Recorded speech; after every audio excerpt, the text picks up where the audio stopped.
This week's US CQM Forecast Alert is US economy falls into stagflation with a 5% drop in stock prices.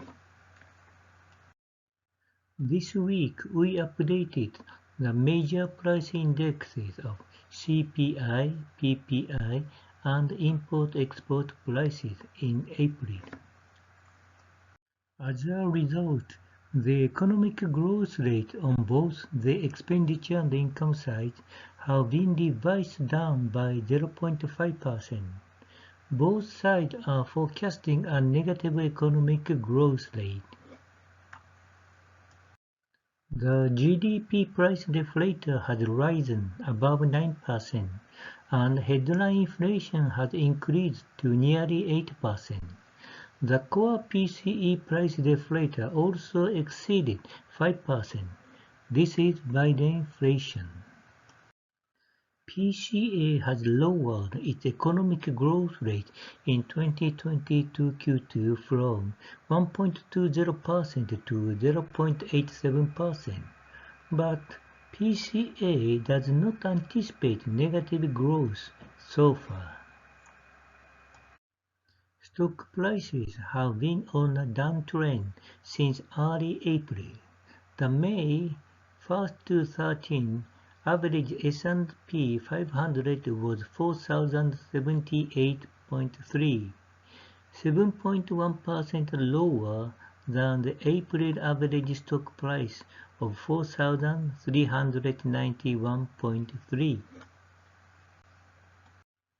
We made 3 simulations by assuming changes in the S&P 500 from May to December.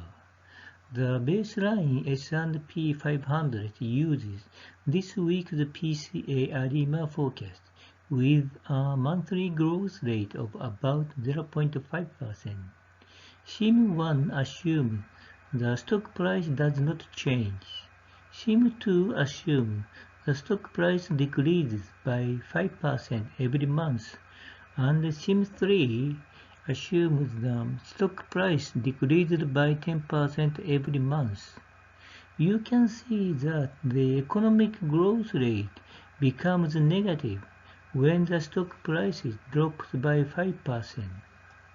With the fall in stock prices in May, PCA will also expect negative economic growth rate in June. Conclusions from this week's US CQM Forecast Alert.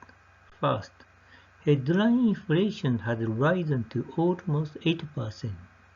Second, the average S&P 500 from May 1st to 13th is down 7.1% from April. Third, if stock prices fall 5% in May and June, the US economy is likely to fall into stagflation. This slide contains additional information about this week's detailed CQM forecast, original developer of CQM, and CQM theory papers.